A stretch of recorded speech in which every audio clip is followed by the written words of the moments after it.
You are listening to the Mother of All Talk Shows podcast with George Galloway. And thanks to Critical Cosmetics, the first hour of this show this evening is sponsored. My good friend Ravi, whose cosmetics are good enough to eat. And I know that because I eat them. Cosmetics are not really my thing. I'm kind of over the hill. I'm not sure how well they would work, although some people have remarked that I'm looking 10 minutes younger since I started using Critical Cosmetics, but I eat them every single night with my yogurt. That's how good and pure they are. They've got a special offer, which we'll bring to you in an ad later in the hour. But it's a really good deal. Samples and free shipping and all of that. So big thanks to Critical Cosmetics. Please visit their website, 220km, and you can see the kind of things I'm talking about. Now, on with the show. This is not about gay rights. I'm a Stonewall Award holder. I was fighting for gay rights when many of those who now parade their fidelity to the cause were still in short trousers. I was a pioneer in Parliament for gay rights, full and absolute pristine equality for gay people in Britain. No one can take that away from me. I am literally surrounded this evening by gay people. This has nothing to do with homosexuality. It has nothing to do with transsexuality. It has everything to do with exposing small children to premature sexualization. And it doesn't get much worse than the news that has broken today from, of all places, Markinch in Fife. If you have ever seen Markinch, you'll know how incongruous it is that the primary school there, to children as young as 5 and as old as 12, have been given a Scottish government questionnaire which grills them on their sexual orientation and questions them on their attitudes to other people's sexual orientation. This is far enough, Nicola Sturgeon. You're going to be free in 23, all right. Free of the encumbrance of office, for, as Ladbrokes just put it, you are rapidly closing to a red-hot favourite for the sack. Your time has run out, and your Gender Recognition Act, the GRA, which Keir Starmer is pledged to replicate on a UK level, will be written on your political gravestone. This infatuation, this madness in a douce wee Presbyterian country called Scotland goes so far against the grain that people have had enough. And there's a demonstration outside Holyrood, the Scottish Parliament, on the 12th of January. I'm hoping to be back in the country in time to join it myself. This has gone far enough. We want the scrapping of the Gender Recognition Act, and I warn Keir Starmer, if he makes this a platform of the Labour election campaign, we will be doing our best to defeat him.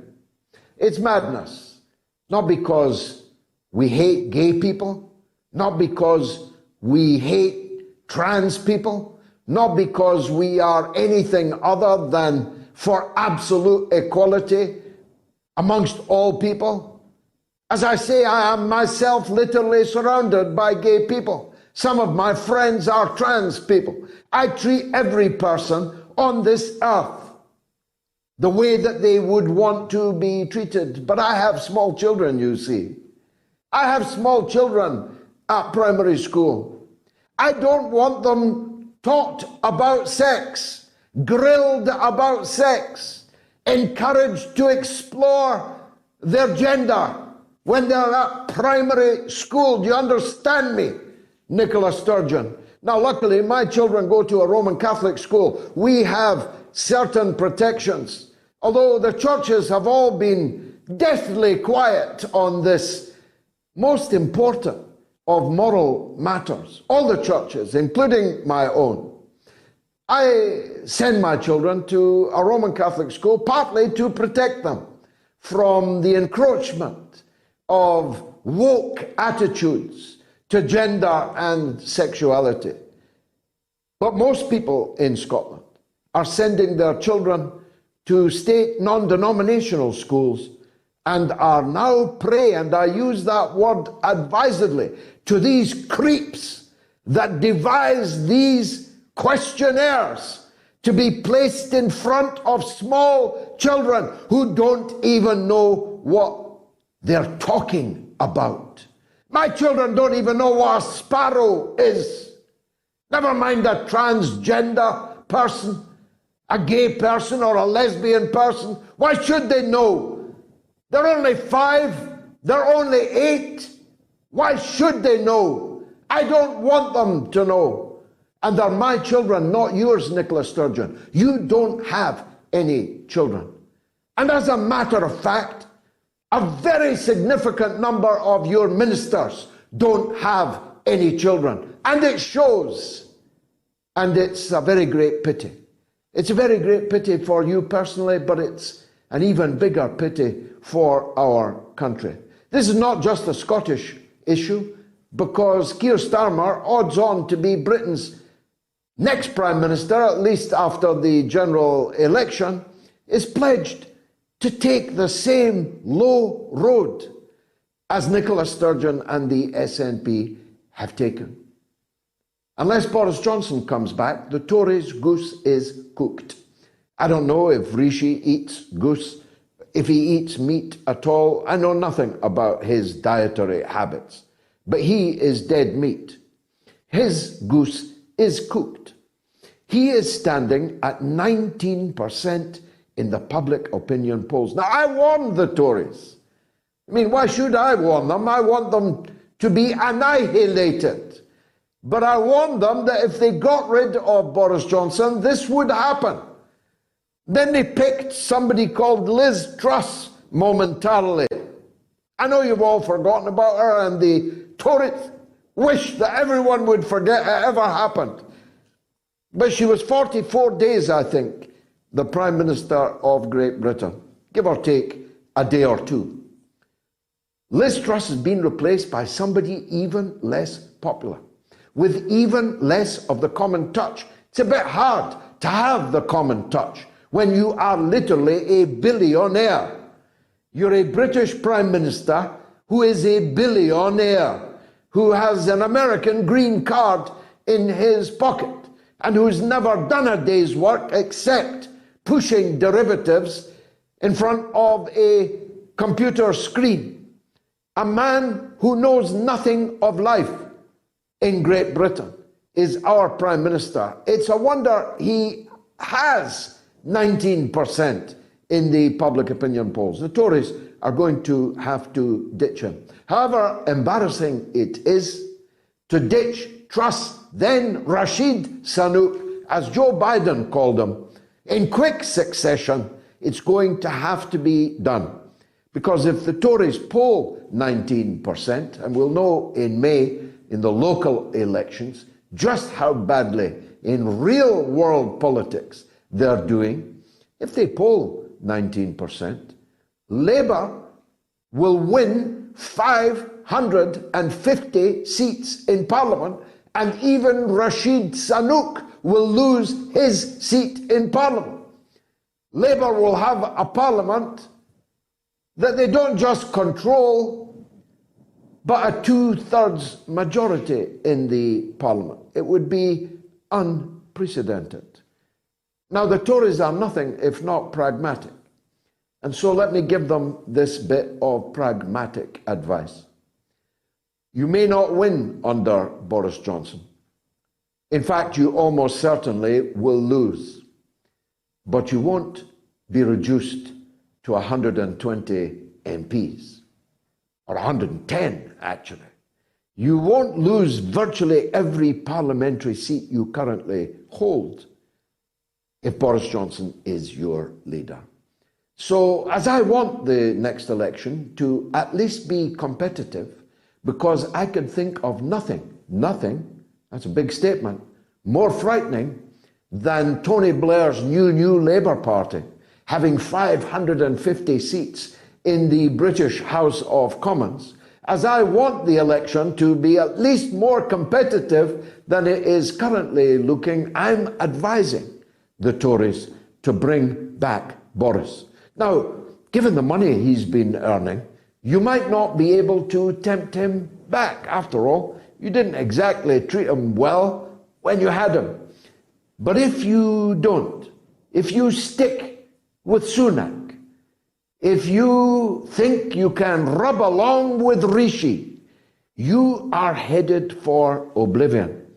And the British economy is already tanking. As I said in my monologue on Sunday, Britain is the worst affected country in the entire industrialized world from the current convection of conflicts and problems, crises and dilemmas of any developed economy. Britain is the worst. Our recession is going to be deeper than absolutely everyone else's, including Germany, hitherto imagined to be the worst affected. This confluence of high energy prices, although gas prices are falling for everyone except the customers that are using the gas. Go figure that one. Petrol and diesel prices are falling for everyone except those that are using the diesel and the petrol. Go figure that one. But the unemployment, the rate of inflation, which may well reach 15% by April, with mortgage rates accordingly dragged up, debt burdens simply uncarryable by the mass of the population, unable to afford that which is increasingly less available in the shops because of the cost of freight, transport, diesel, and all the rest, and the cost of energy, which is leading to companies closing like Billio. Britain will have more business failures in the next 12 months, according to the Bank of England, than any other country in the world, and I include Burkina Faso. Our businesses, 15% of them are going to fail this year. And this year has only just begun. Next year will be even worse. Our economy is in a nosedive, the bottom of which cannot yet be discerned. And as we are all at sea economically, we are led by a pygmy political class, you're allowed to say that now, a pygmy, dwarfish political class that couldn't lace the boots of the political class that ruled Britain, including in the Conservative Party, for so very long. When I entered Parliament 35 years ago, you had 100 people who could credibly contend and claim that they could be Prime Minister by the afternoon. Now we have Prime Ministers who can't claim credibly that they can be the Prime Minister. So we're in very serious trouble. But especially on the subject of war and peace. Put this date in your diary.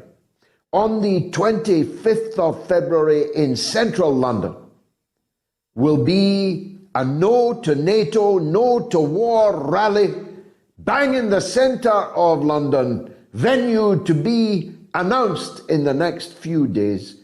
And when it is announced, you better register your interest immediately because it will sell out. Because the speakers are me, Chris Williamson, Claire Daly, MEP, Mick Wallace, MEP, Max Blumenthal, Anya Parampil, and all kinds of giants I'm going to keep up my sleeve. I'm going to announce them week by week until February the 25th. In central London, it's a Saturday. It'll be all day. Put it in your diary now and make sure you're there. Just a few days before that, there's going to be a monster rally in Washington, D.C. on the same subject. No to NATO, no to war. We haven't given up on life yet. We are not going to allow these gerontocratic, imbecilic, slavering warmongers to destroy our planet for our children and their children that may forever be unborn. We are not prepared to be dragged into war with Russia and China over the Paracel Islands, or whether or not Kupiansk should be in East Ukraine or West Ukraine. We don't give a toss. Not a toss. It's not our business. Our business is fixing our own people's lives at home. Our business is making sure our economy doesn't tank and sink. Our business is making sure our children have a decent school with a decent curriculum to go to. Our business is ending the collapse of the National Health Service, which is buckling, bending, breaking under the pressure this winter, and the winter isn't nearly over yet. Our business is making sure our own borders are secure, not redrawing other people's borders. Our business is making sure that our armed forces are defending our island, not imperiling other people's. Our business is making sure that this vortex in which our culture, in which our society is currently sucked and sinking, this vortex is broken from. That we reset. People talk about the Great Reset. I'm in favor of a reset, just not the same one that the World Economic Forum have in mind. I want to reset relations between Britain and Europe, Britain and America, Britain and Russia and China, Britain and the world. I want to reset relations between those that do the work in our economy and those that cream the profits from our economy. I want to reset the relationship between the state and the private sector in our economy. I want to reset workers' rights to what they once were and always should have been. I want to reset justice in our country, so that instead of Julian Assange wasting away in a dungeon, it's the criminals he exposed that are in the dock and on trial, and if found guilty, sent to prison for the rest of their lives. All of this is up for debate, of course. You can call the show and have your say. After all, it is the mother of all talk shows. I mentioned the mega rally that is building in Washington, D.C. just a few days before our February 25th rally.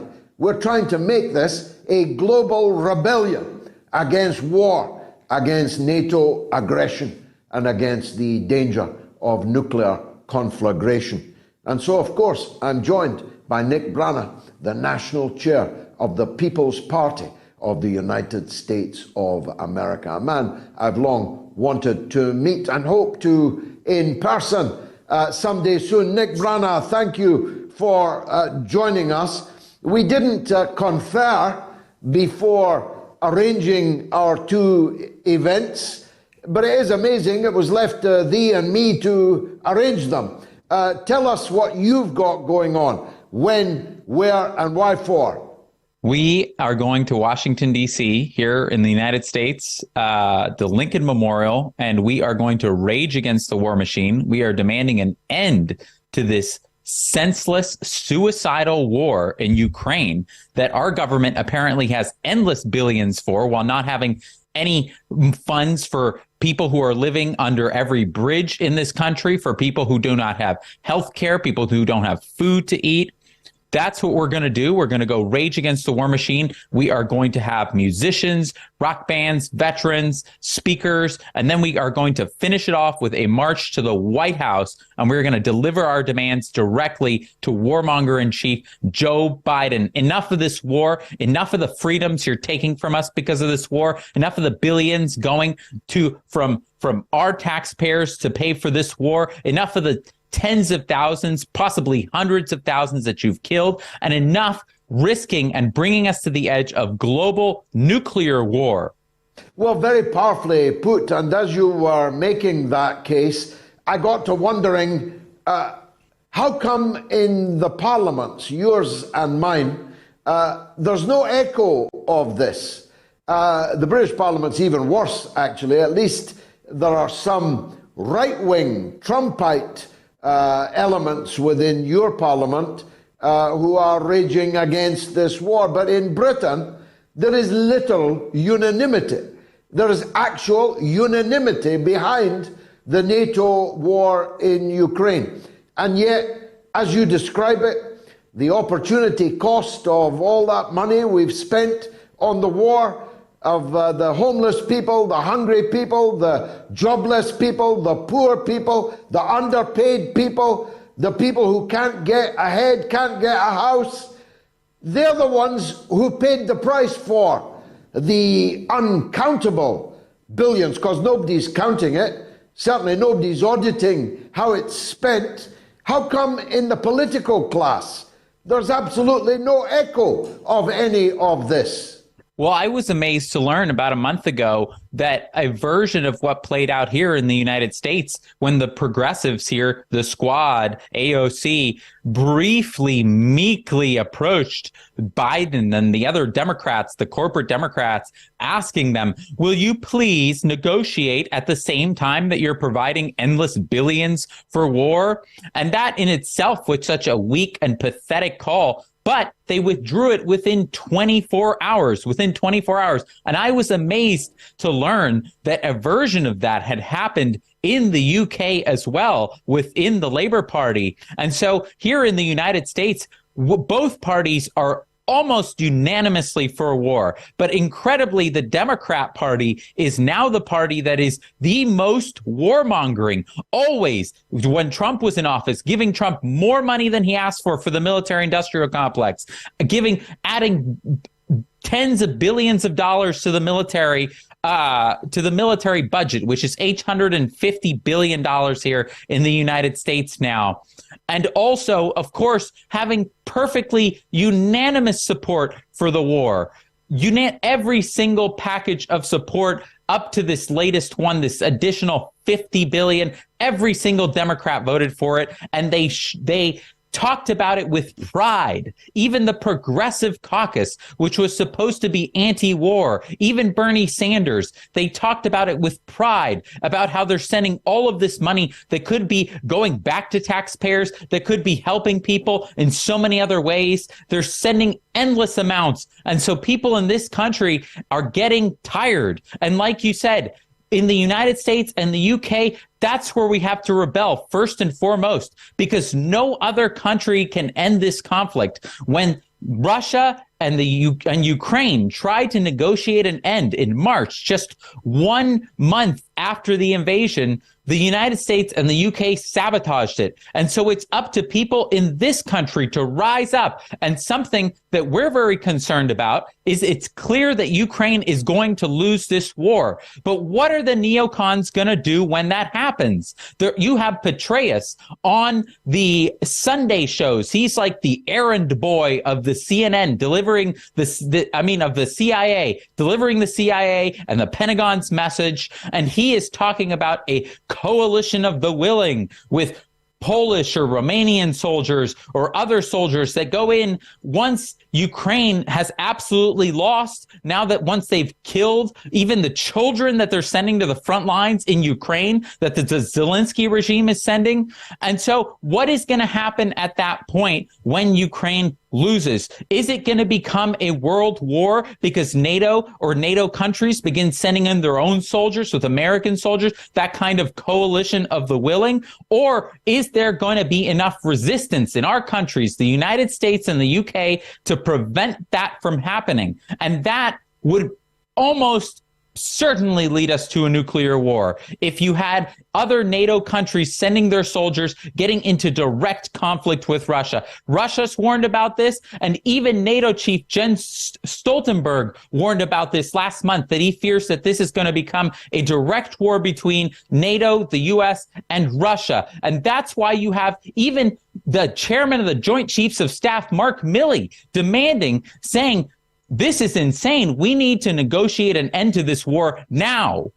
I'll tell you what, Nick, you only think it's incredible that the Democrats are the most warmongering of the two parties because you're young. And I wish I was as young as you, because all of my life, the so-called Democratic Party has been dripping in blood, tooth and claw, from Vietnam, from all of the conflicts of the 1960s, 70s, 80s, 90s, right up to the Saint Barack Obama and the destruction of Libya, the turning of Libya back into a slave trading nation, the bombing of half the world, the sanctioning of the other half. All of these are made in the Democratic Party.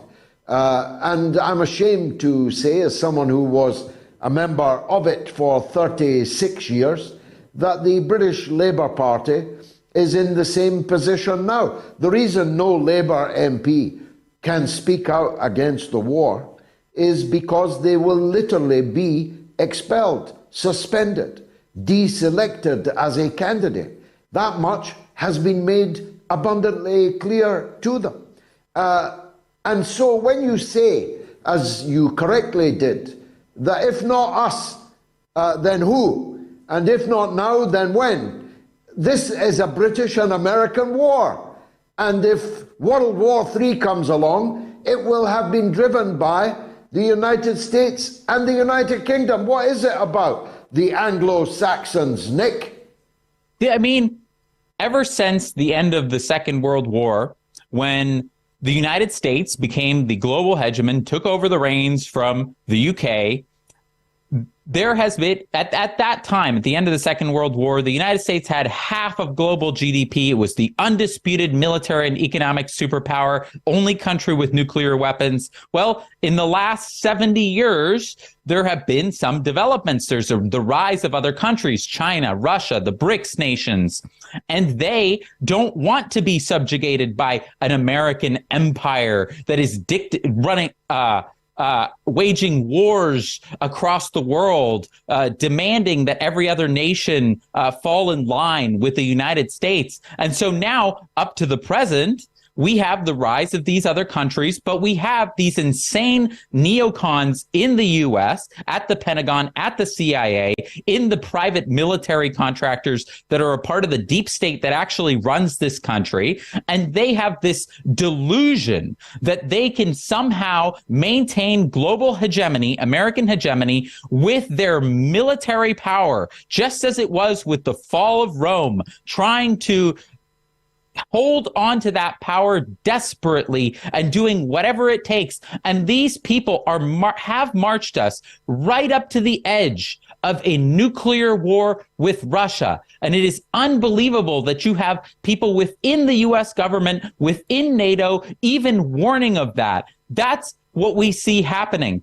There should not be any kind of global hegemonic country, and it most certainly should not be this country. It doesn't benefit the people of the United States. We give up our freedoms. We give up our tax money for it. We give up our own soldiers that we've sent to die in these wars, and we kill millions of people abroad. There's nothing to be gained. The only people that gain are the military-industrial complex, the corporations that they feed, all of the billions of dollars that are not even leaving the Beltway, that are going to Raytheon and Boeing right here, that are going to the Pentagon, and that are going as kickbacks then to the Democrat Party and the Republican Party, the members of Congress who are themselves enriching themselves with the stock of these military companies. Those are the only people who benefit. Nobody in the United States benefit. The people of this country don't benefit. The people of the UK don't benefit. And the people of the world most certainly do not benefit.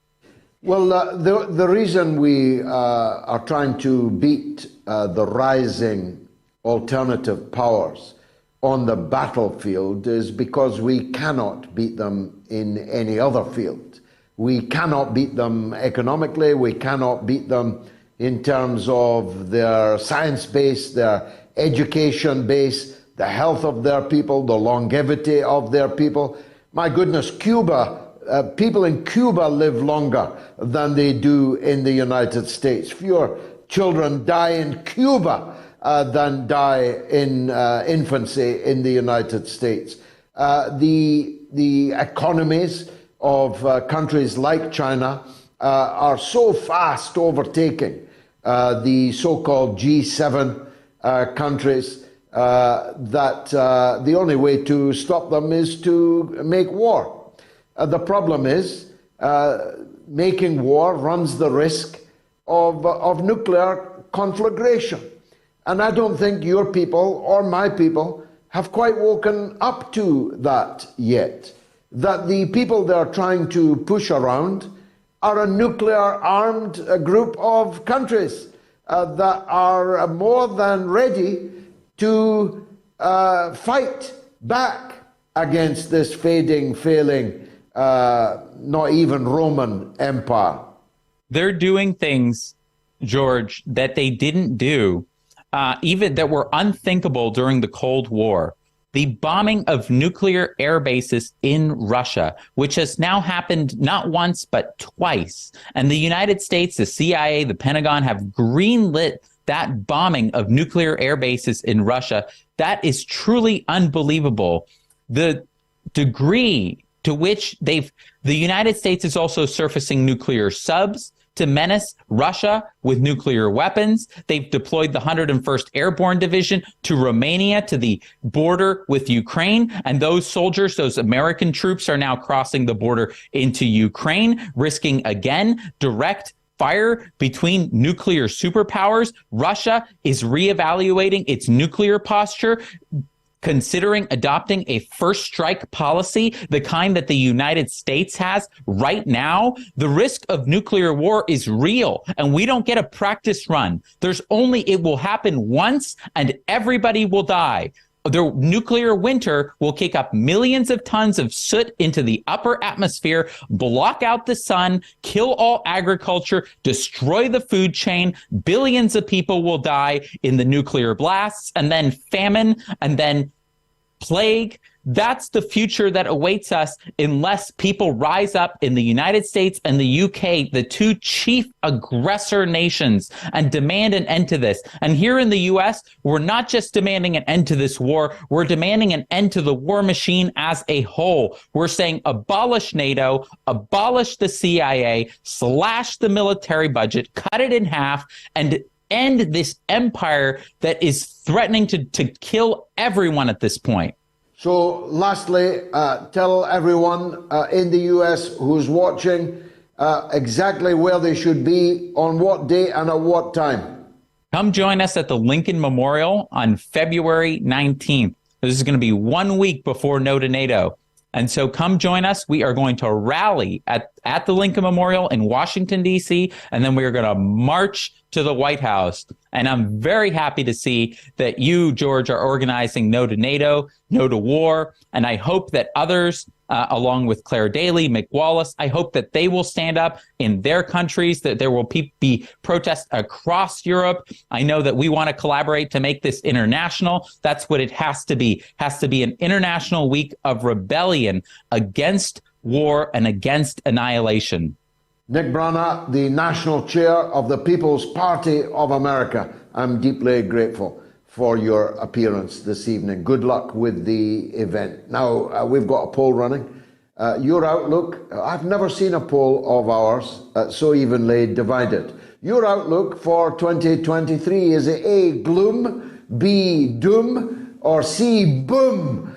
And it is almost exactly equal, 1/3, 1/3, 1/3. You can vote on my Twitter feed and on my YouTube channel. If you are watching on my YouTube channel, please subscribe and also like the show. And on my Telegram channel, t.me/George Galloway.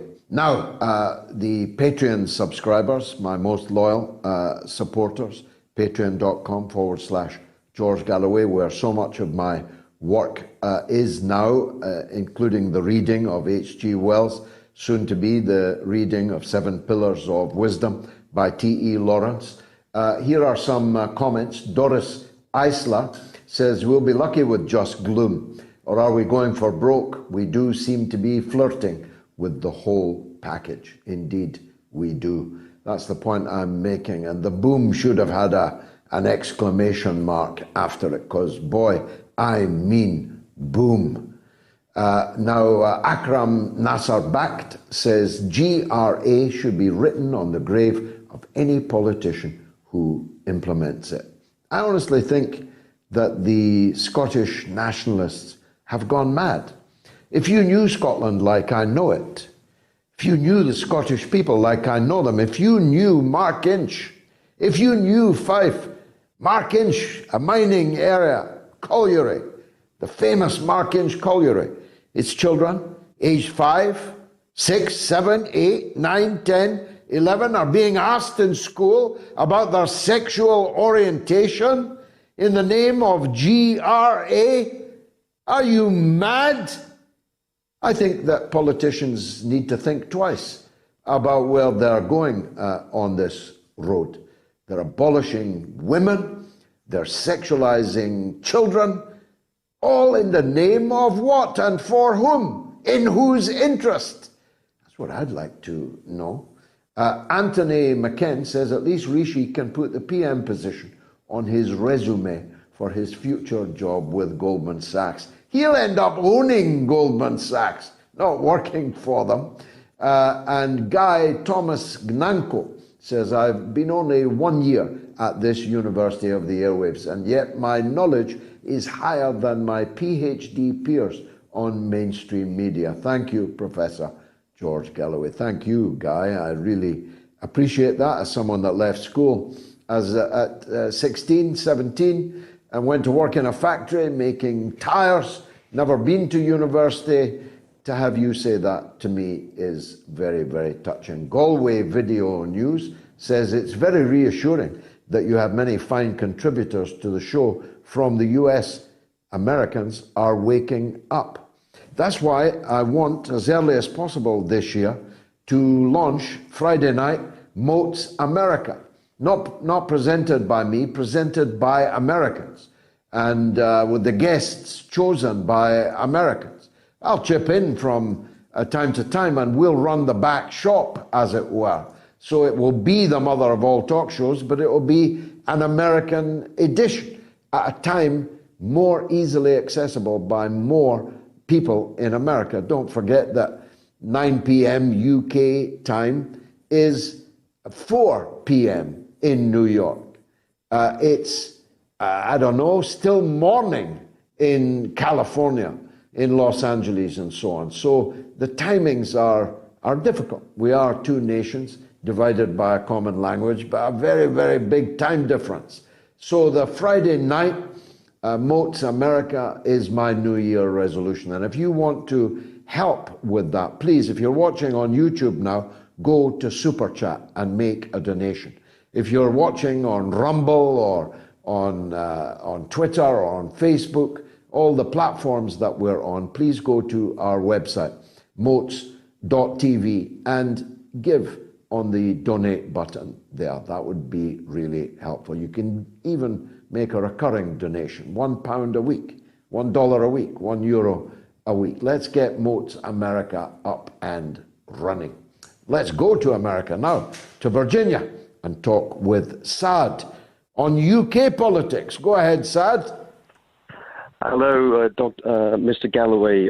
This is Saad again. I always love and enjoy listening to your shows, and just wanted to say, as being a dual citizen of the United Kingdom, United States, I'm even concerned about the stuff going on in the UK in politics.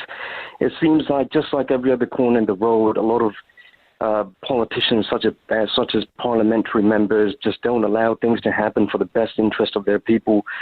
I personally think, that it would be best if it was just to go how it was 75 or 100 years ago, where the royal family just makes the major decisions or foreign policy decisions for the country, rather than going through all this other nonsense, because these other doors are like revolving doors. It just comes right back to this same spot, square one again.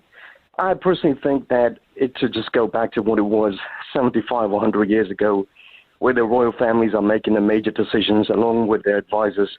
That's really my opinion. Now, some people may not like it, but I think that out of the two options, that would perhaps be the best option. And however you well, 100 Saad, 100 years ago, the three grandsons of Queen Victoria forced their populations to fight the First World War amidst the gas, the blood and the gore and the carnage of the trenches of World War I. So your formula doesn't have a great track record.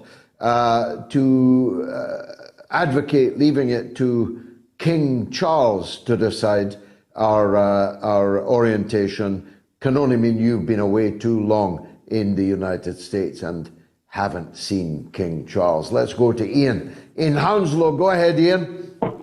Hello, George.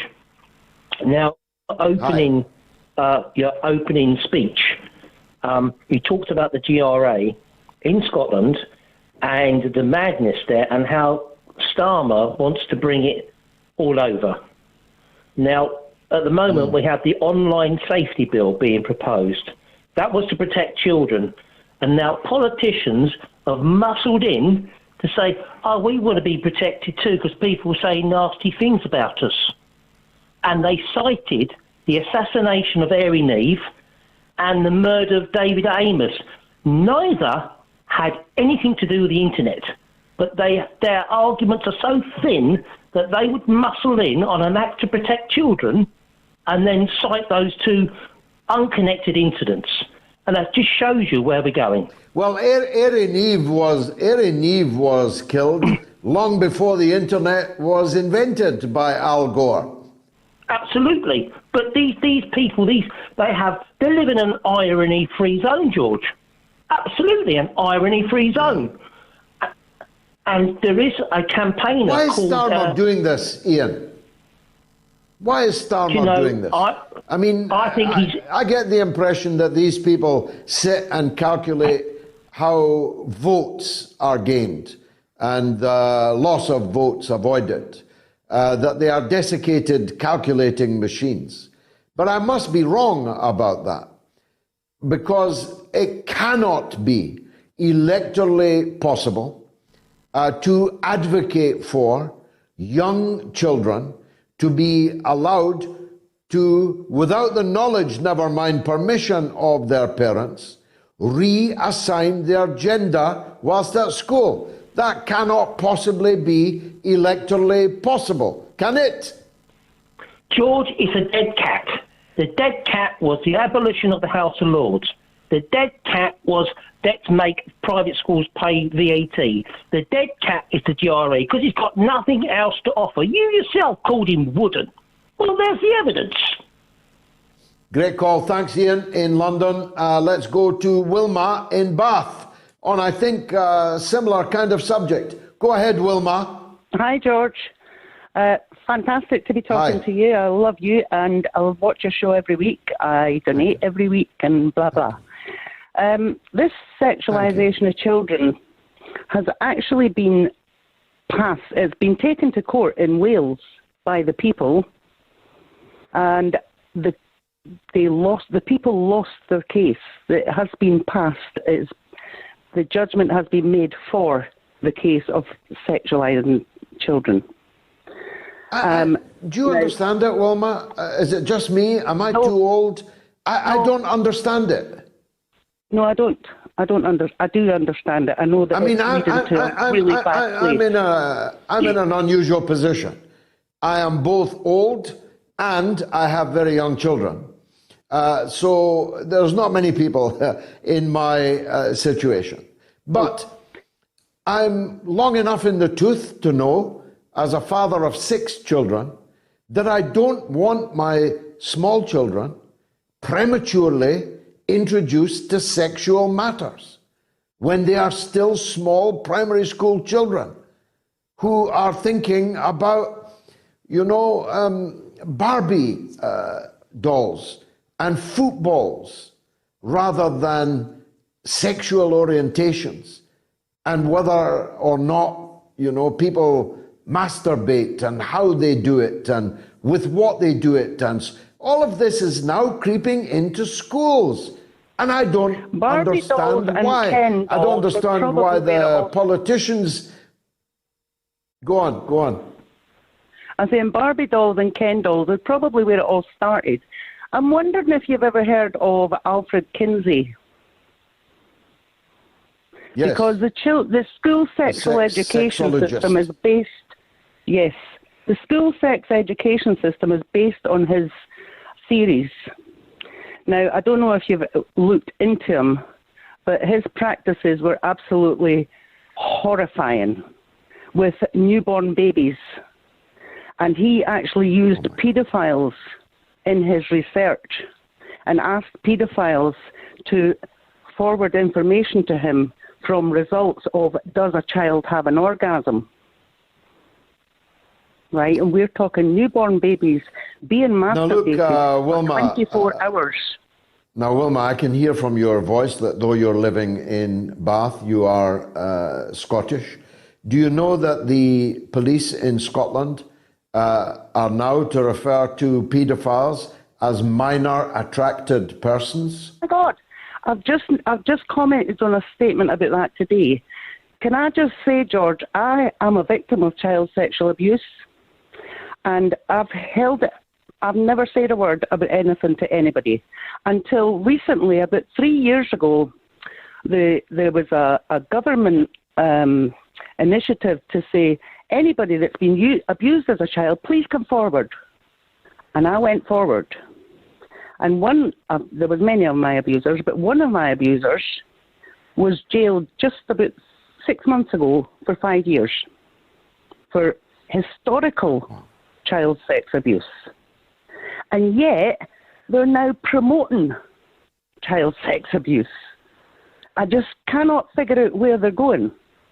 So we've got one side of the government saying, all these people that abused hundreds of years ago, well, not hundreds of years ago, but okay, 20, 30, 40, 50 years ago, we're going to catch them and we're going to punish them. And they're doing that. But the other side of the coin, they're saying, oh no, let's promote this and make it normalised and let everybody think, oh no, it's no big deal. Everybody does it. It's good for the children to be aware that they might be abused and what to do if anything like that. And they're using that as an excuse. They're using it as saying, this is a warning. We're helping children to be aware of it, and therefore they should report it if anything like this happens, which didn't happen in a way in the past. But then they're saying, I think they're using that as an excuse to promote paedophilia. Or minor attracted persons. I do, Wilma, a very powerful and self-revealing call.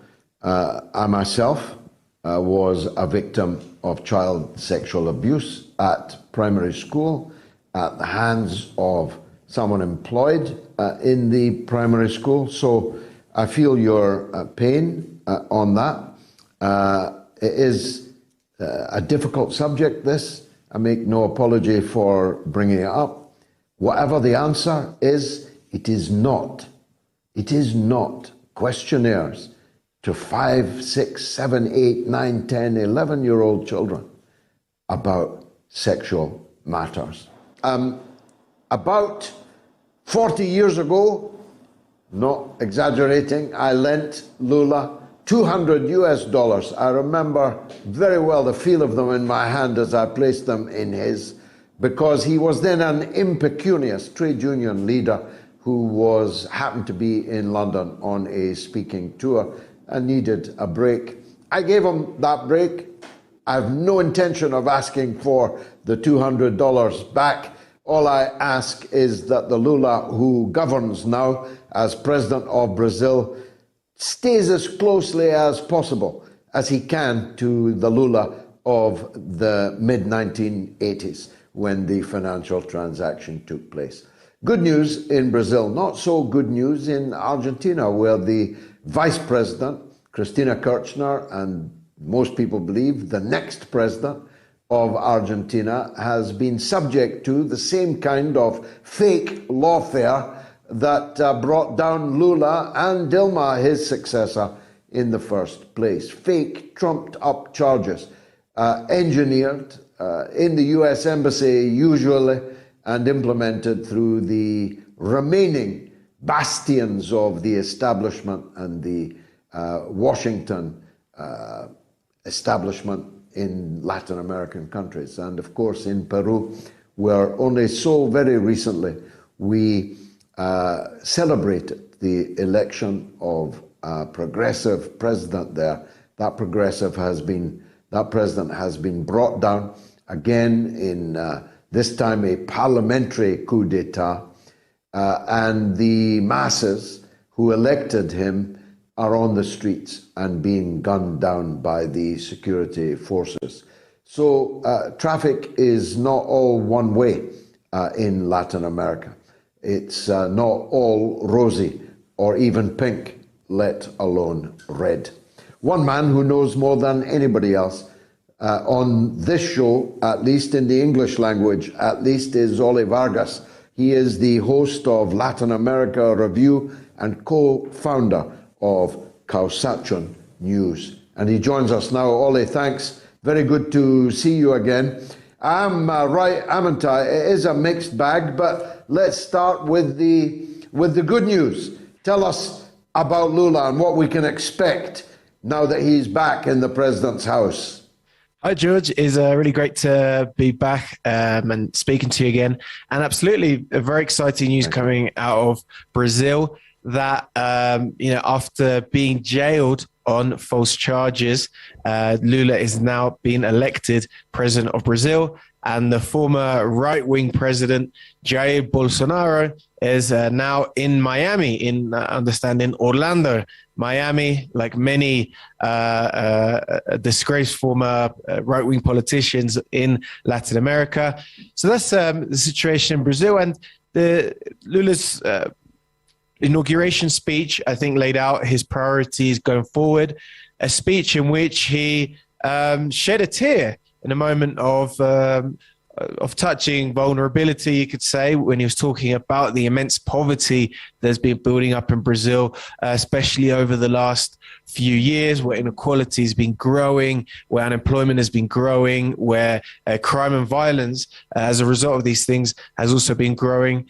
And he also touched on issues such as protecting the environment, as many people know, the devastating forest fires that destroyed much of the Amazon during Bolsonaro's reign. He also stated very clearly about Brazil's commitment to Latin American integration. And Bolsonaro is someone that certainly, at least at the beginning of his term, looked more towards the United States than to Latin American neighbors. But at the end of his term, he was flying solo after getting in his own personal fights with President Biden. But the cause of Latin American unity and Latin American sovereignty have been left by the wayside. And as a result, the whole of Latin America is weaker because Brazil is, of course, the largest country in Latin America, the biggest economy, one of the most important economies in the entire world. So to have a government that wasn't committed to building that Latin American unity was something that was weakened the whole region. And now Brazil will be turning towards its natural allies within the region, countries like Bolivia, where I'm speaking to you from, and also, for example, Venezuela, where Bolsonaro, of course, had recognized the self-declared politician Juan Guaido as the so-called president of Venezuela and expelled the legitimate ambassador of the government of Nicolas Maduro. That has now been annulled, and Brazil now has restored relations with the elected government of Venezuela at the head of President Nicolas Maduro, and they've restored full diplomatic and political relations. They've even lifted a law that Bolsonaro had introduced, the banning President Maduro from entering Brazil, something that was very damaging for both countries because they share a border, of course. And, when you share a border with countries, there has to be a degree of cooperation. But the reckless policies of the previous government had broken down all those relationships within Latin America. So it's incredibly important for Latin America as a whole to have a president committed to building forums like, for example, UNASUR that was destroyed by Bolsonaro, forums in which the countries of Latin America can come together, discuss this unity without the presence of the United States and Canada. And that's very important, that the United States and Canada are only ever in favor of regional forums in which they are included. But of course, they have very different interests to countries of Latin America. And the organizations built in the early 2000s by people like Lula, by people like Hugo Chavez and Evo Morales, will now begin a process of being rebuilt. So that union among Latin America is something that Lula is going to spearhead. He even discussed during the campaign, the possibility of launching a currency for Latin America to trade in. This wouldn't be like the euro, which people use in their day-to-day. This would be a currency for trading because, of course, in Latin America, trade is done in US dollars rather than local currency. So Lula proposed a currency, so Latin America is no longer dependent on the US dollar. These are some of the exciting policies that are being proposed. Very interesting. We'll come to ex-President Juan Guaido in a minute. I think he might be applying for the Chelsea job, which must soon be available. But the Bolsonaro, we haven't heard the last of him, have we? He is now ensconced with the gold-toothed emigres in Miami. Best place for him. But he didn't give up willingly. He didn't give up graciously. He stayed until the last possible minute. He avoided Lula's inauguration. He nearly won the election. It was a close-run thing. And, of course, if he hadn't fallen out with Biden, he might, in those circumstances, have been tempted to hang on in the hope of a military coup. Or will the right in Brazil find another champion? In other words, is Bolsonaro the new Juan Guaido, or is he a potential comeback kid? Well, it'll have to be seen. I think if Bolsonaro hadn't got in the scrap that he had with Joe Biden, he may still be president now, having stayed through a sort of Fujimori-style self-coup. And it's quite an interesting dynamic, really, and it shows the lack of political nous on the part of Bolsonaro, which suggests that perhaps he won't be coming back as a figure in politics. And that is that, of course, when President Trump was in power, Bolsonaro was a very close ally of the United States. They were friends on a personal level. And then when Joe Biden was elected, he himself, especially Bolsonaro's sons, continued essentially running a campaign on behalf of Donald Trump. His children, who play a big role in the Brazilian government, were talking about the idea that the election was stolen from Trump. And so this put the Brazil on a collision course with the United States. And now, of course, the United States, I think, Joe Biden, if Bolsonaro had been willing to play ball, Joe Biden would have been more than happy to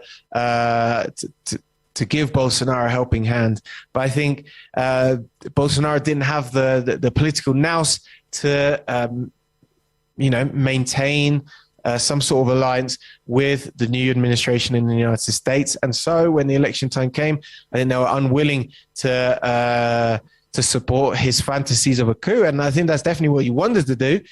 Before the election even took place, when all the polls showed that Lula was on course for victory, he started talking about how the election system is unreliable and open to being rigged for Lula. Of course, he is the one in power at that time. Of course, that was the same election system which he was elected on 4 years prior. But that was preparing the ground for a possible self-coup, as you'd say. But I think a lack of political strategy and not making friends with the White House, I think, left that idea dead in the water. Now he's in Orlando. I saw a picture yesterday, him in a KFC, enjoying some chicken, and I think he may be dedicating himself to that over the next couple of years. Trump. He might well have been meeting up with Donald Trump for a burger and Coke. Ollie, what can we do now about this Juan Guaido, who has now been de-recognized by Brazil? He has been kicked out by the Venezuelan opposition. He's no longer even the leader of the opposition, and yet all kinds of countries, including, incredibly, our own, the United Kingdom, recognizes somebody called Juan Guaido as the entirely fictitious president of the great oil-producing giant, Venezuela. And in fact, the Bank of England has given Venezuela's gold to this guy, Juan Guaido. Where is that gold? And where is Juan Guaido in this now changed diplomatic picture? You're right. The United Kingdom, or the Bank of England, is holding more than $1 billion worth of gold that belongs to the people of Venezuela, to the Venezuelan public, and in which in 2019, when the Venezuelan government wanted to withdraw that to weather some of the effects of the economic sanctions of the United States that were triggering, food shortages, medicine shortages, and so of course the Venezuelan government tried to recoup all the assets they had to try and provide a cushion for people during that time, and the British government decided, actually, no, we are now keeping hold of that gold. It's essentially no longer yours. Juan Guaido and his officials, with assets like this, also in the United States, the oil company Citgo, which belongs to the Venezuelan government, was essentially taken over by the US government, and Juan Guaido is always trying to get hold of these sort of multi-billion dollar assets. Now that strategy of recognizing, a man that declared himself president in the street in 2019 has clearly failed. The majority, almost no Latin American countries recognize him as president anymore. I believe Paraguay and Uruguay still do, but the rest of the countries, surrounding Venezuela, no longer recognize it, and have now restored relations with the elected government of Venezuela, of President Nicolas Maduro. But for the United States, it's a difficult one because they clearly no longer want to, or they can see that this strategy has failed. As a strategy that began under President Trump and then continued under President Biden almost entirely. But now it's become clear that it's no longer realistic. However, they don't want to be seen to be climbing down. But the other complicating factor, of course, for the United States is that they've now sanctioned Russia, which has disrupted energy markets and on a tremendous level, and bringing back Venezuelan oil onto the global markets is something that could stabilize energy prices, that could stop some of the runaway fuel prices that we're seeing in places like Europe and the UK, etc. However, as I said, they don't want to be seen as climbing down. They don't want to make a move that would benefit the government of the Nicolas Maduro. But of course, they're now left with fewer and fewer options because their strategy to get rid of Maduro has failed. Also, they need Venezuelan oil. And there are negotiations going on right now, closed-door negotiations between officials of the US government and the Venezuelan government about how Venezuelan oil can bring back. And, of course, the context to all this, which is very important for me, the most important story coming out of Latin America over the past few years is the economic recovery of Venezuela. Venezuela's economy was destroyed by US sanctions, particularly around 2018, 2019 was the worst of it. GDP just absolutely collapsing, oil production absolutely collapsing. And now what we're seeing is Venezuela is the fastest growing economy in South America. It's getting double-digit GDP growth on a yearly basis. And in fact, 2021 was the first year since sanctions began where they had positive economic growth rather than negative economic growth. And monthly inflation is now down to single figures, around 7-8%, which is lower than, for example, Argentina. Which from a high of triple figures monthly inflation at the height of US sanctions. And so Venezuela has managed to restore oil production at over 1 million barrels a day now, which is 10 times what they had at the height of the sanctions. So Venezuela is in a much stronger position to negotiate. If this crisis, this conflict in Ukraine that happened in 2018 or 2019, Venezuela wouldn't have many cards to play. They were in a very desperate situation. However, they no longer are. So now they can demand respect for their sovereignty in exchange for their oil coming back onto the global markets.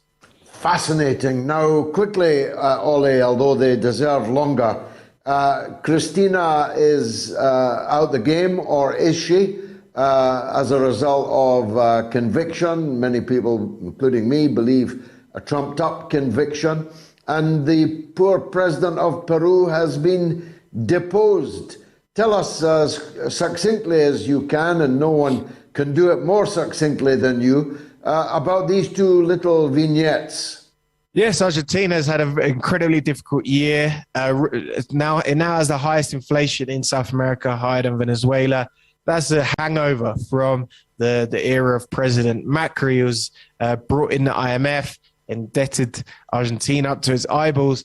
And there's the levels of debt are simply too difficult to recover from at this point. And the runaway inflation has caused massive disappointment among people in the government, led by President Alberto Fernandez, in which Cristina Fernandez is the vice president. And Cristina within that is a left-wing faction within the government, and she is calling for a much more aggressive approach against the IMF.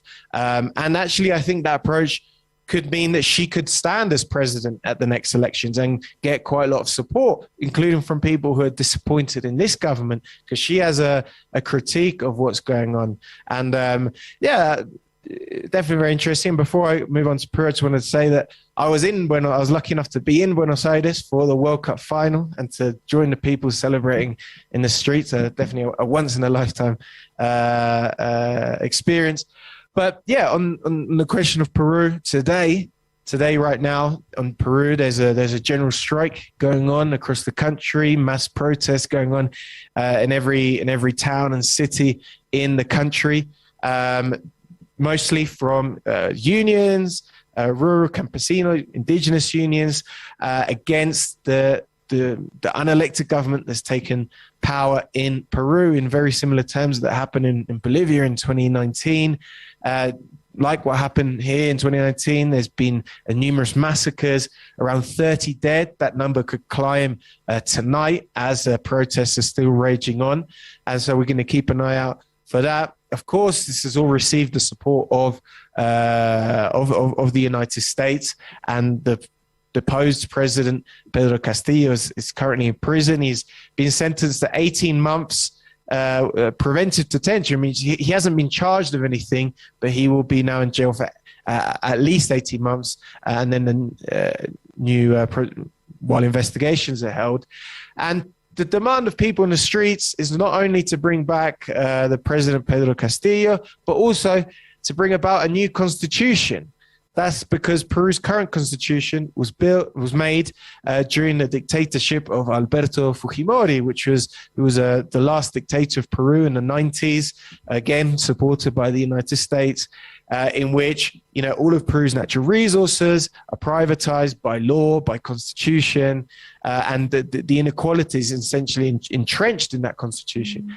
So what people, especially in rural areas, want to see is a new constitution in which natural resources can be recovered for the public sector, and that wealth used to develop and bring people out of poverty. And now we're seeing this just huge divide between urban and rural, and including within the left itself, in middle class, urban left, perhaps more concerned with issues such as environmentalism or identity issues, whilst in rural areas we see unions organizing around this idea of taking back natural resources, of fighting against inequality. So that's the big divide right now in Peru, which is playing out in an incredibly violent manner. Ollie Vargas, you're a walking encyclopedia. Thank you very much for giving us a glimpse of what's happening in Latin America today. Thank you indeed for joining us. Now, don't forget, I'm in Sunderland on the 7th of February, a kind of pre-Valentine's treat. Why don't you treat your husband or your wife, your girlfriend or your boyfriend to a night out in Sunderland with me on Tuesday, the 7th of February. Still tickets left. I think more than half of them are gone, but there's only about 5 weeks left. So make sure you get yours. I'm on the local radio on Sunderland on Tuesday talking about this. So the Sunderland mother of all talk shows, Roadshow. If you want to be interviewed by Gayatri, with her gloves, with her microphone, she'll be moving amongst the audience, and I'll be on the stage talking about life in general. Red Star Betty says, all this has made me want to learn more about Russia. It is funny that their military, tech and energy sectors are still largely state-owned. That's why their military-industrial complex is much more efficient than ours. The government is basically centrist, and the communists are the main opposition party. All good points, Betty. Wish more people knew them. Calamity 2007 says, the US really would rather there be no world than to lose their hegemony. Bonkers Beast says, can Gigi swap his spare bridge for a gas pipeline? It's freezing here. Not here, mate, but then that would be to crow that I'm not there. Neil Curry says they've led us to the brink of nuclear war, killed millions, starved and robbed all over the place, right in front of us. We don't want to get into trouble, though. And Jennifer Phillips says, why are only Muslim parents protesting outside schools about this? Where are the Christians and other people who can see through this? Good point, Jennifer. Where are the churches themselves about it? And Big G Haywood says, Scotland being an independent country would be like Iowa being an independent sovereign country. I don't know enough about Iowa to opine. But I think my wife was educated at the university there, but I might be wrong. I'm wrong. Back to the lines. Robert is in Oregon. Go ahead, Robert. Hi, George. Happy New Year. Happy New Year to you. Welcome. Go ahead. I was listening to you speak to one of the callers about the elementary school sexualization of children and the introduction of gender reassignment to young children without their parents knowledge or consent. And this is very curious to me because I've heard of it happening over here. Now I've heard of it happening in Scotland. That means it's got to be some sort of a broad-based program, but I'm not aware of it being due to any grassroots desire on part of the public. It's somebody's idea. Whose idea could it be? And what could they hope to accomplish with this? Well, that's my point, Robert. I am opposed to lots of things, but I generally understand why they're happening and why the people promoting them are doing so.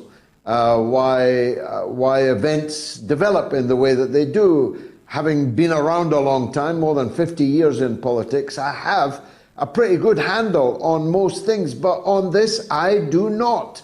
And so I constantly ask myself, am I going mad?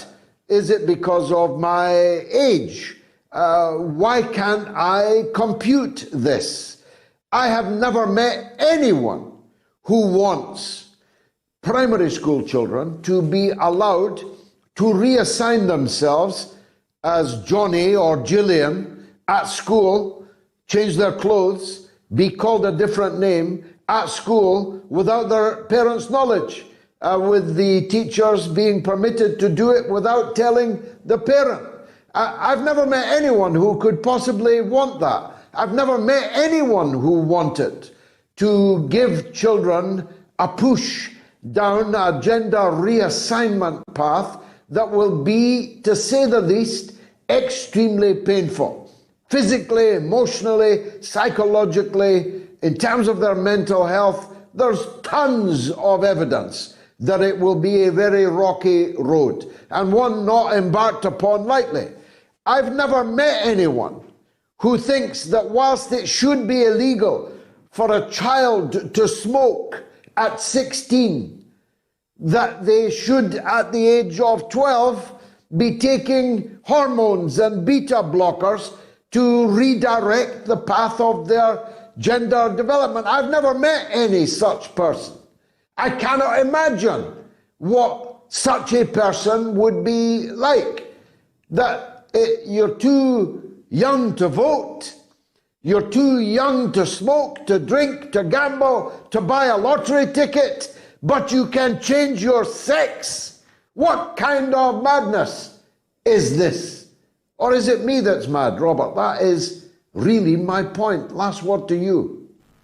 Well, nor have I met anyone, and the only thing that comes to my mind is that we're living in an information age where it can be argued that data is worth more than money, especially when money is created out of thin air as it is.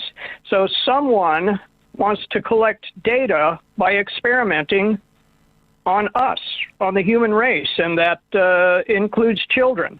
Somebody's getting data from these procedures, and what they want to do with it, we can only guess. But I know data must be being gathered. Let's keep guessing. Yeah, let's keep guessing, Robert, because we mustn't go quietly into this good night. At least I will not, even if I'm the last man standing. But on the 12th of this month, so what, in a few days' time, a week's time, there'll be a big demonstration outside the Scottish Parliament. I think that, as I said earlier, the words, the letters GRA will be engraved on the political tombstone of one Nicola Sturgeon, the, for now, Chief Minister in Scotland. UK 08081 965522. Please, we're taking your calls right up until the end of the show. Thanks to those donating by Super Chat. Martin Walsh gives £4.49, not given for a couple of weeks, so here you go. GGMU, that's Manchester United. Remember, you heard this here. This may be the first time you've heard it. You may laugh, but Manchester United have got a shot at the Premiership title this season. For reasons I could adumbrate, but the hour precludes it. Tax Dodger gives £5 and says, explain the Lanarkshire referees and the Scottish VAR. GG. This is a veiled, not terribly well-veiled, reference to the extraordinary situation at the Old Firm game on Monday, which I watched avidly and thought a draw was a fair result, actually. But Celtic were denied 2 stone wall penalties in which, in full view of all the cameras, a Rangers defender fended off the ball and a potential goal with his hand. Both went to VAR, I presume. I don't know where the VAR was situated on Monday, maybe in Lark Hall or somewhere like that, if some of you will get my drift, maybe in the Masonic halls of, of Lark Hall, I don't know. But unbelievably, neither penalty was given. I'm not complaining because I think 2-2 was a fair result, but it was laughable, actually, absolutely laughable. And Celtic are so far ahead in the title race, it doesn't matter much anyway. Michael Horstman gives $4.99. Happy New Year, George and family. Thank you, Michael. Paula Samek gives €23.99. Thanks for organising the anti-war and anti-NATO rally in London on February 25. Thank you, Paula. Let's go to New York, to the very, very eloquent, erudite, and very loyal supporter of the show, Erebos in New York. He is from the People's Party, of course. Go ahead, Erebos. Salubrious evening, George. How are you this evening? By His grace, I'm good. Thank you very much. Happy New Year. Yes, I'd like to start by saying happy and salubrious New Year to you, your family, loved ones, and much power to you. I'm calling, as you said, to reinforce Nick's dynamic and brilliant interview, and I appreciate you very much for having him on, and by him via us at the People's Party for the movement on the 19th, which would be sort of co-junction with yours in the 25th over there in the UK. And it's one of the few things I'm optimistic about. I plan to go to DC myself and put in a lot of sweat equity and do as much as I can to get this off the ground and get it happening, because we don't have an anti-war movement anymore, and this is intended to re-energize that effort. I don't think people they don't understand the gravity of what's at stake, because to them it's cerebral, right? It's they understand nuclear war from a movie, from some sort of Hollywood thing or a TV show or a cartoon. They don't really feel the urgency of it, and it's not expressed, at least during the Cold War, from my understanding, even though I wasn't born then. At least during the Cold War, even they had those ridiculous exercises in school, the kids jumping under the table there, under the bench.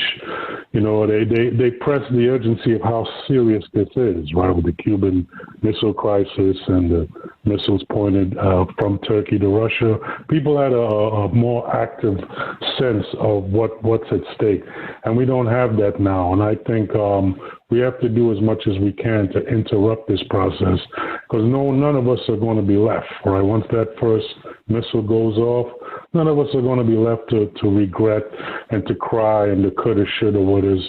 So we all have to do what we can to interrupt this process. That's a one-way trip. It's a one-way street. There's no coming back from it. And I applaud you and the great work that you've done, and you always stress the urgency to the audience, to the international audience as an internationalist. And I definitely appreciate you having us on today, and more power to you, the Workers' Party of Great Britain, the People's Party, and we need this. We really, really need this. Well, that's such a powerful, poetic almost call. I'm tempted just to leave it hanging there, but I think I should say this. First of all, it's sobering to learn that you weren't born during the Cold War. I certainly was. And I recall vividly, it's one of my earliest memories, being a child who lived not 20 miles, probably not 10, from a Royal Air Force base called Lucas in Fife, lying in bed, hearing an airplane, as I often did, from Lucas, and wondering if it was the airplane carrying the nuclear bomb that was going to end the world during the Cuban Missile Crisis. Though I was a small child of 6 years old, I had absorbed the anxiety, fear of my parents, who endlessly were discussing it, and international events in general, and I went to bed fearful and woke up to the sound of this Royal Air Force plane. I remember it vividly. It may be one of the very earliest memories I have, and I lived through many crises, including the lunatic period of Ronald Reagan's presidency when he began to deploy cruise missiles and Pershing missiles in Europe, placing the Europeans in the front line of an ideological Cold War between the US and the then Soviet Union. I was one of those who moved in Parliament and out of Parliament. Many large numbers of people on the demonstrations against these hideous weapons and this phenomenal escalation represented by this deployment. I walked with the late and great Monsignor Bruce Kent, God rest his soul, from Faz Lane in Scotland, where they keep the nuclear weapons and where I myself was arrested and thrown into jail once. And I walked and spoke every night on that walk with Monsignor Bruce Kent, the leader of CND, the Campaign for Nuclear Disarmament at that time, all the way to Burgfield, the US military base there. It was an epic walk. It was an epic campaign. But we were dealing with momentous issues. And we did so with a bedrock of a mass conscientized group of people in the country that were absolutely dedicated to the fight against the danger of nuclear war. All of that is gone. I was one of the leaders of an anti-war movement in Britain that moved millions in the run-up to and the immediate aftermath of the Iraq war, the Afghan war, earlier this century, 20 years ago this year.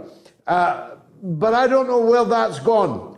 I'm certainly no longer involved with it. They lost my phone number, ironically, over Julian Assange and my unequivocal defense of Julian Assange. I was blackballed, blacklisted, deplatformed in all kinds of strange places, not just in universities, but stranger places than that. Even though I see some of the people that blackballed me and deplatformed me now popping up on TV defending Julian Assange. It's a funny old world, as Margaret Thatcher once said. But all of that has gone away now, and we have to rebuild it. And we have to start in Washington, in London, in February, to build a new and clearer this time anti-war movement. This is not about pacifism, though pacifists are most welcome. I love me a pacifist. I'm not myself a pacifist. I'll go 5 rounds with anybody. In fact, there's quite a few I'd like to go 5 rounds with. I'm not myself a pacifist, but I'm not going to be dragged into a nuclear war for Joe Biden, for the American empire. No thanks. That ain't a cause I'm prepared to fight for, let alone die for. It's not a cause I'm prepared to quietly allow my children to die for. So we better get moving and make these 2 events in Washington, in London, as big a success and as much of a kickstart for a new anti-war movement, a clearer anti-war movement than we have ever had before. Neil Curry says, I like that old Kenny Everett joke. Kingdoms had kings, empires had emperors. What do countries have? Bushwriter says, indoctrinate children with literacy, arithmetic, and science. That's an education policy I'll go along with. Linda Petit says, this program has been particularly heartening. Thank you for so many thought-provoking podcasts. Thank you, Linda. Couldn't do it without your generosity. Kel N says, these things are no longer controversial in the West. They are mainstream. People are not even shocked anymore. Trans storytelling for kids, modeling, Balenciaga clothes, kids in bondage clothes, etc. My God. So it's not just me. It's not just that I'm too old. Faisa is in London on the gender bill. Go ahead, Faisa. Good evening, George. Thank you for taking me on, hearing me out today. Great show. I just wanted to say, firstly, you're not alone in regards to this. You haven't designed an echo chamber. I guarantee you. Funnily enough, to be honest with you, I kind of subscribe to the idea that there is some form of agenda that is going on in regards to this whole issue of gender realignment and all of these, I would hate to say, neoliberal values, because I do think it is neoliberal values. It's all about liberalism, but to the extent of just destroying everything that it was essentially standing up for and against. I would like to make a point out that you made a few months ago in regards to a transsexual who was imprisoned and I think raped someone in the prison. And these are the kind of things that we are walking towards. Now, obviously, the school situation is a bit different.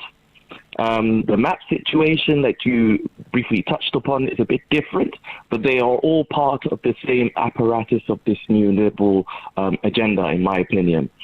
And unfortunately, it's quite scary if you look into it. I haven't worked out what the agenda would be, Faisa, or whose agenda it would be.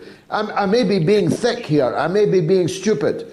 And I have been wrong before. I was wrong, I think 1978, 79, around about that time. I may be wrong, but I can't work out whose agenda this could be and for what purpose it could serve.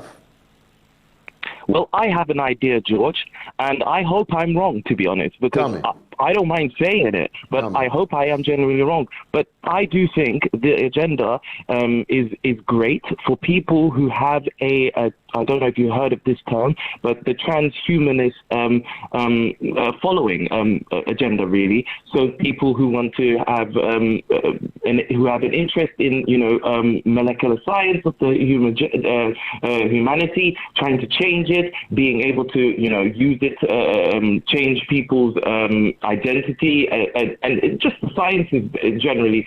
I have my own suspicion that even in London, we entertain these things like such as the Tavistock Centre. I don't know if you heard of that, but that was going along the same lines of trying to motivate young people and older people to perhaps change their identity if they feel that's what they feel like changing, if they're unconfident about how they were born. But these things, if you can achieve it voluntarily, because you no longer can do it after the Nuremberg Code of Conduct. If you can achieve it voluntarily, all of these scientific endeavors that you wish to achieve, it is great for the scientific field. It is great for a lot of things that for the drugs companies like Pfizer and all of that, and whoever is producing these puberty blockers, and I don't know who they are, but I imagine it's like the top five, like GlaxoSmithKline. I don't know either. I don't know either, Faisal, and we shouldn't name names if we don't know them. But I mean, I appreciate you giving us your hypothesis. It didn't persuade me because the people you're talking about are so few in number and so lacking actually in political power. People who want to change molecules and so on. Look, I'm just a working man in my prime. Maybe even a bit past my prime, but I still feel I'm in my prime. Although my eldest son just texted me saying, random question, Dad, when did you go bald? Bald? Who told you I was bald, son? I'm wearing a hat for a quite different reason. I'm just a working man. If not in his prime, then at least still at work. I don't know about all these things. I'm not an expert by any means about these matters. But this question, first of all, greatly occupies me, and secondly, bemuses me. If someone can give me a more plausible, with all respect to FASA, a more plausible explanation of who's driving this agenda and why, I would genuinely really appreciate it. It would be very helpful to me. We're going to have to continue another time. Here's some comments. I don't know how the poll went, but I think doom probably won between gloom, doom, and boom. Let's hope it's not boom, because boom means the end of the world. Comments on tonight's show. The wee man says British coaches are simply not good enough for Champions League teams. Potter is on his way out. Looks that way to me, although I haven't seen tonight's scores. Tax Dodger says the Americans paid the Marshall Plan with German gold, then took interest from the Germans for implementing the Marshall Plan. Jokers. Indeed, we were still paying America for its assistance in World War II, which was belated, but welcome. I think in 2007 or 8, I was on air on the mother of all talk shows on the day that we finished paying for Lend-Lease that America had given us during World War II. I'm not making that up, younger viewers. Morpheus X says, remember, when your country is under sanctions by the US, that means your government is not corrupt and trying to fight against tyranny. So don't blame your government, but blame the US Five Eyes imperialists. And some more super chats as we run towards the end of the show. Glee Smee gives $5 and says the Libertarian Party will be joining the anti-war demo in Washington, D.C. on February the 19th. Good. Everyone should be there in the United States. Head for Washington, D.C. And Toy Chung gives 158 Hong Kong dollars, which, Toy, sounds a great, great deal of money. But whether it is or it isn't, I'm very grateful to you for making it. Let's squeeze in one last call from Ohio, from Jeff on Trump. Go ahead, Jeff. Mr. Galloway, I must say that your intro today was spot on. I loved it. You articulated it very well, and I'm 100% in agreement with it. Now, I'm sure you pressed for time, but the only thing I have that I don't understand is why you dislike Donald Trump. I was at the January 6th. I was at the Capitol. I heard his speech. I believe that there was election fraud. And my support for him is not because I like him personally or that he's a great speaker. He's quite the opposite. But he's not one of them. He's an outsider, and he was, instead of assassinated as in JFK, he was politically assassinated. He was attacked from day one, and I kind of pull for the underdog, and anything is better than the status quo. So do you have a particular issue with Mr. Trump? No, I didn't disagree with a single word you just said. I characterized it on the night. I was again broadcasting live when it happened, when Trump was elected, I predicted his victory. I predicted his victory in the primaries and then in the presidential election. And I was on air live when he was elected. And I said then what I say now. I'm not happy that Donald Trump is the president of the United States, but I'm very happy that Hillary Clinton isn't. And I would have been very happy that Joe Biden wasn't if he had failed. So it's not that I love Trump, it's that I hate his enemies more than I hate him. I have no personal animus towards him, but I do have very grave political differences with him. And we heard some of them tonight. We heard about his relationship with Bolsonaro in Brazil. We heard tonight about his attitude to Venezuela, where he tried to kill the people there for political purposes. We know what he did in Iran. Excuse me, we know what he did in the killing of General Soleimani. We know the many mistakes that he made in foreign policy, the greatest of which was appointing John Bolton, of all people, to run it.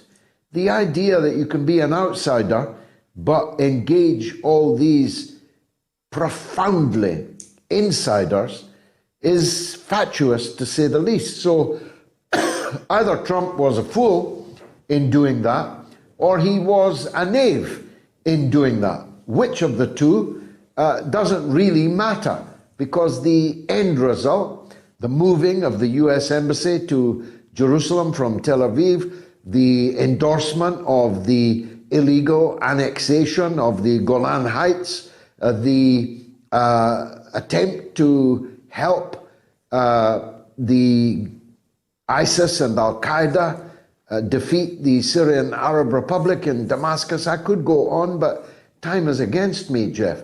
I have nothing personal against them. And I agree with you entirely that the others are worse. Biden is worse than Trump. Clinton would have been worse than Trump.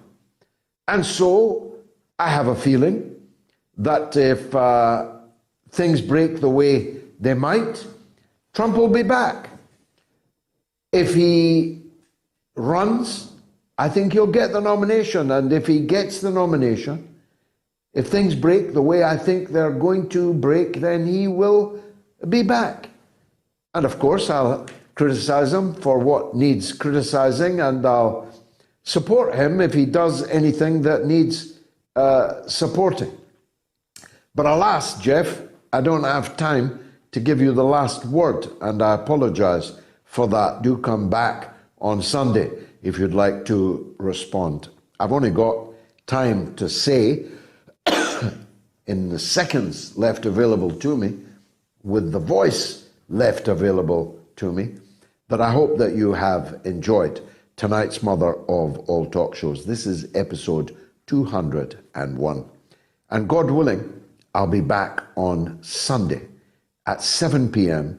UK time with the mothership, the one and only, the original Mother of All Talk Shows. And why don't you bring someone with you? Why don't you make your New Year resolution the recruitment of one more viewer to the Mother of All Talk Shows, starting on Sunday? I bid you all a good night.